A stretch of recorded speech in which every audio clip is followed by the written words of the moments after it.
Powerful people, powerful. Make click. ನಮಸ್ಕಾರ ಬಂಧುಗಳೇ, ಇಂದಿನ ವರದಿಗೆ ಸ್ವಾಗತ.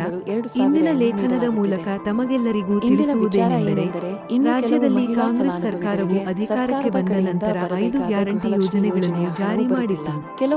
ಗೃಹಲಕ್ಷ್ಮಿ ಯೋಜನೆಯು ಜನಪ್ರಿಯತೆಯನ್ನು ಹೊಂದಿತು. ಈ ಯೋಜನೆಯಿಂದ ಮಹಿಳೆಯರ ಖಾತೆಗೆ ಪ್ರತಿ ತಿಂಗಳು 2,000 ಎಂದು ನೀಡಲಾಗುತ್ತಿದೆ. ಇಂದಿನ ವಿಚಾರ ಏನೆಂದರೆ, ಇನ್ನು ಕೆಲವು ಮಹಿಳಾ ಫಲಾನುಭವಿಗಳಿಗೆ ಸರ್ಕಾರದ ಕಡೆಯಿಂದ ಬರಬೇಕಾದ ಗೃಹಲಕ್ಷ್ಮಿ ಯೋಜನೆಯ ಹಣವು ಬರುತ್ತಿಲ್ಲ.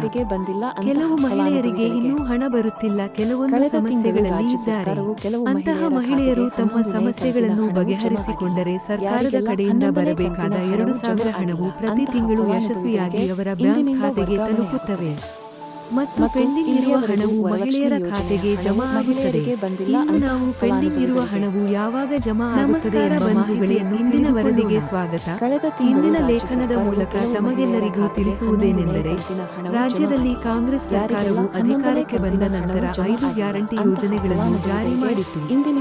ಗೃಹಲಕ್ಷ್ಮಿ ಯೋಜನೆಯು ಜನಪ್ರಿಯತೆಯನ್ನು ಹೊಂದಿತು. ಈ ಯೋಜನೆಯಿಂದ ಮಹಿಳೆಯರ ಖಾತೆಗೆ ಪ್ರತಿ ತಿಂಗಳು 2,000 ಎಂದು ನೀಡಲಾಗುತ್ತಿದೆ. ಇಂದಿನ ವಿಚಾರ ಏನೆಂದರೆ, ಇನ್ನು ಕೆಲವು ಮಹಿಳಾ ಫಲಾನುಭವಿಗಳಿಗೆ ಸರ್ಕಾರದ ಕಡೆಯಿಂದ ಬರಬೇಕಾದ ಗೃಹಲಕ್ಷ್ಮಿ ಯೋಜನೆಯ ಹಣವು ಬರುತ್ತಿಲ್ಲ. ಕೆಲವು ಮಹಿಳೆಯರಿಗೆ ಇನ್ನೂ ಹಣ ಬರುತ್ತಿಲ್ಲ. ಕೆಲವೊಂದು ಸಮಸ್ಯೆಗಳಲ್ಲಿ ಇದ್ದಾರೆ.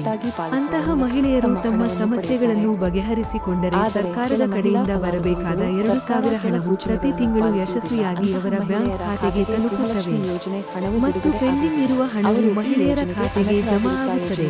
ಇನ್ನು ನಾವು ಪೆಂಡಿಂಗ್ ಇರುವ ಹಣವು ಯಾವಾಗ ಜಮಾ ಆಗುತ್ತದೆ ಎಂಬ ಮಾಹಿತಿಯನ್ನು ತಿಳಿದುಕೊಳ್ಳೋಣ. ಕಳೆದ ತಿಂಗಳು ರಾಜ್ಯ ಸರ್ಕಾರವು ಕೆಲವು ಮಹಿಳೆಯರ ಖಾತೆಗೆ 11